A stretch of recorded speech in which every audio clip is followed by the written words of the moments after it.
What's up, gang? This is Trey the Truth, and yesterday I posted a video that was talking about how I've fallen into drug addiction at an early age and how I wanted to share part of my life with the world and just spread awareness about drug addiction and how it can affect you and your family, the people around you, and your own personal life.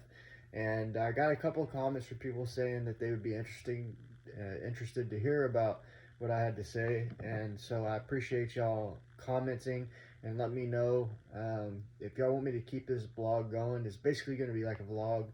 I'm going to break down parts of my life from childhood to teenage years to adulthood. I'm 32 now, but I'm going to try and break it all down and do like segment videos. So I'm going to post this one, and it's going to be generally about my childhood and teenage years, and then next week I'll film another video on the next section of my life, and that way it can keep people coming back and wanting to see more.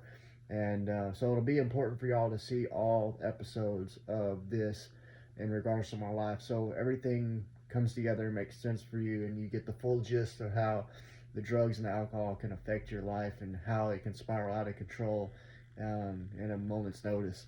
But so I'm going to start off by letting you know that I grew up raised by grandparents, and I grew up in a small town in North Texas.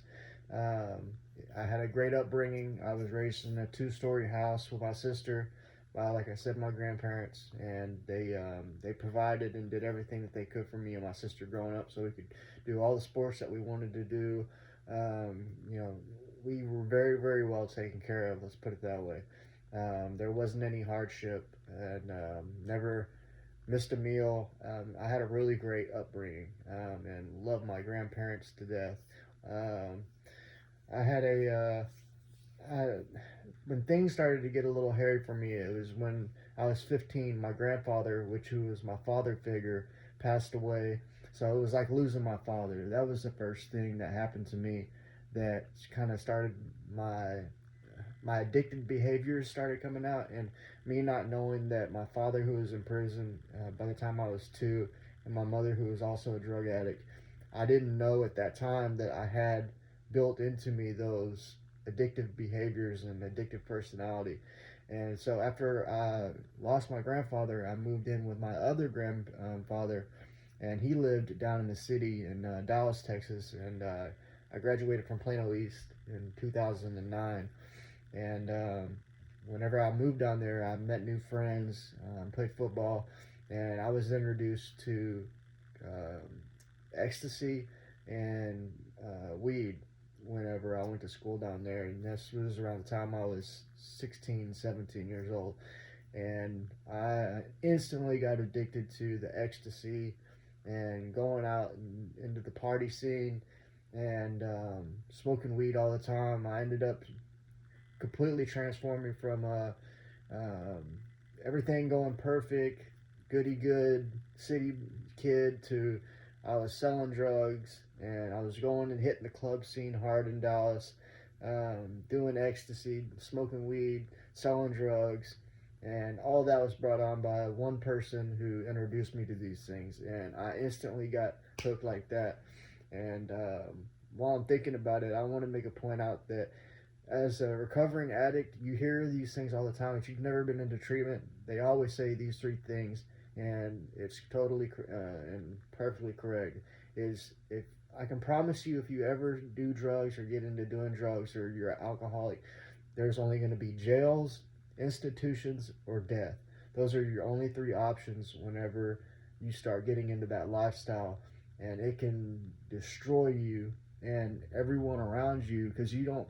The most important thing about drug addiction is that when you're doing it, you only think about yourself. You become completely selfish, and you don't realize that you're dragging not just yourself down, your own health down. You start getting in trouble, get caught by the police, getting in trouble, so you get into the system, but your family gets struck through that as well.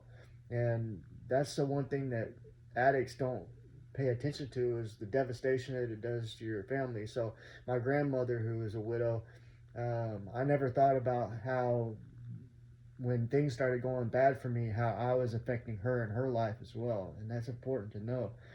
Um, but sorry, I wrote down some notes to try and keep myself in line because sometimes I can get to talking, and I don't want to make this an excessively long video to start with. But anyways, so I got into the club scene, started doing drugs with friends, and I started noticing myself getting addicted to it when I started running out of money, and I was at the time working a part-time job, but I started having to seek out pawning items that I had accumulated over the years of my life. I started hitting pawn shops and trying to get as much money as I can to feed a cocaine habit. And cocaine was the first drug that besides ecstasy, that I became heavily addicted to, and it really started taking my life in a downturn. And one day, I had tried psychedelics for the first time, mushrooms, and I don't condone use of any drug whatsoever, whether it's weed or mushrooms. But when I used mushrooms that night, I had my own personal spiritual awakening, is what they would call it. I realized that I started paying attention to all the things around me that were going bad, and how my life was going in the wrong direction, and how my deceased grandfather, if he was still alive, what he would say, seeing all the things that I was doing. So I immediately, to try and get my life back on track, I went to the nearest, and this is after I graduated high school. I did one semester of college, but I decided I needed to get myself out of the area that I was in, get away from the people and the things and the places that were getting me into trouble and keeping me doing drugs. I needed to get away from all that. So I ended up going into the military, and I served 4 years in the military. I did one tour over in the Iraq, Afghanistan area, and came back home, and I brought home PTSD with me. So I'm a veteran. I have PTSD. I'm diagnosed with PTSD, and I still I work at the VA, and I do things that I do a lot of treatment, one-on-one therapy with the VA. But not to get too far ahead of myself, the next thing that got me into a lot of trouble with the drugs was when I came home from overseas. I didn't know how to handle the things that I had been through and what I saw and what I did. And one of the sergeants in my platoon, we were going out every Friday, Saturday night to a bar by his apartment, and he happened to have OxyContin with him, and not just the OxyContin, but Adderall. And he reintroduced these two things back into my life, and I didn't think anything of it. I thought, oh, I can just take one and drink a little alcohol with it, and I'm not going to get addicted. But that's exactly what happened, and I instantly became hooked on them. I started spending all of my money that I was making on these oxycodone. They were Blue Roxy or Roxycodone, and I was crushing them up and snorting them, and it completely wreaked havoc on my military career. And I wish that I had never done that. Looking back on it, I would have probably been a 20-year guy, but instead, I had gotten hooked on it. And at the time I was dating a girl, we ended up getting married. And right about the time I got married, I got hooked on this stuff bad.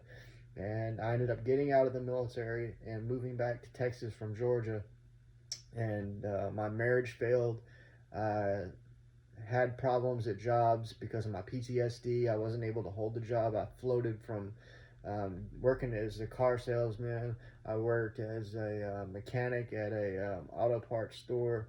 I worked at a whole bunch of different jobs, but being around people and how to handle PTSD in the work relationships, it was very difficult for me. So I was bouncing from job to job to job while fueling myself with these drugs. And that's the thing about these drugs. Once you become hooked on, and especially an opiate, which my main drug that I became addicted to was heroin, because going back a little bit, when I came back to Texas from the military, this was right about the time they did a big crackdown in Texas on pills. So whenever I came back to Texas, I couldn't find these pills that I used to be able to get in Georgia. And if you could find them, they were super expensive. So one of my old friends that I used to spend time with, that introduced me to ecstasy and marijuana and cocaine back when I was in my younger years, back when I was high school, college for the first time. The same friend said, "Why are you spending all this money on pills? You could just get heroin. It's way cheaper and you can get yourself just as high." So I started buying heroin and I immediately was hooked on it just as much as I was hooked on those Roxys and the oxycodone. And I used heroin for about 2 years, just snorting it before I ever picked up a needle. And once I picked up a needle and started using heroin with the needle, it was devastating to my life. My health went down the drain. I used to be an avid gym goer. I still post things here on YouTube, clips of me working out, doing workout routines. I was a certified personal trainer at one point in time, but these drugs just completely destroyed me. Got me. It wasn't until I was 26 years old though that it all started all these crimes that I started committing caught up to me, and I started getting in trouble with the legal system. And I spent from the time I was 26 years old until the time that I was 30 years old in and out of the county jails all over North Texas, and I was going into rehabs and spending 6 to 9 months at a time in rehab facilities. And like I said, I'm 32 now, and I still do one-on-one therapy, and that's really important. I think that if I had to give advice to somebody that was hooked on something like heroin, I would say you need to go to a 90-day program minimum. I think that that's super important. A lot of people think that you can go to a detox and spend a weekend on a detox and come out and you're going to be fine. It's not the case. And most of the time, most drug use is not just because you like it. It's a deeper rooted thing that's going on in your life. Like for me, it was losing my father figure at 15 and then going to war and the things that I saw and the things that I was suppressing. I was using these drugs along with my addictive personality, which was just fuel on the fire, to suppress all these emotions and things that I had going on in my life. And so it's just the damage it does to you physically, mentally, emotionally, the damage it does to your family. I now have to fight with probation and the legal system. Once you get into the system, it's almost impossible to get yourself out. But hopefully this is a good overview. I guess I really wanted this video to be a breakdown of my early childhood and things that happened to me up until I was in my mid-20s. I kind of got beyond that and went a little further than that, but this has turned more into like an overview of my life. But I'm going to continue as long as y'all like, share, and subscribe my videos. If they're educational, if I'm giving you any good information, something that can help you, if it can help an addict, a fellow addict out there that's looking for help, any questions that you have, comments or concerns, any questions that I can ask that I would love to answer and help be a part of, because that's a part of me staying clean and sober, is helping other people do the same thing, stay clean and sober. And if I can keep kids from ever picking up drugs, or if I can save a fellow addict's life, like I said in my last video, I lost my best friend to a heroin overdose. And I would just like to be a guy that people can look up to and say, hey, he went through a lot in his life. Yeah, he was a drug addict. Yeah, he's been in trouble with the law, but he's turned himself around and he's become a public figure and somebody that we can look up to and see that change is possible. So, like I said, I turned this more into an overview, but I appreciate y'all's time and give me some ideas for some videos y'all would like to see, any questions that y'all have, and I would love to be a part of y'all's journey, and I'd love for y'all to be a part of my journey as well. All right, once again, like, comment, and subscribe. This is Trey the Truth. My name is Larry, but my middle name is Trey, so that's why I go by Trey the Truth. But and that's what I try to give people, is the truth. I'm not going to sugarcoat anything. I'm going to tell y'all straight up truth about my life and what I've experienced, and I hope that y'all can do the same and share with me. All right, thank you.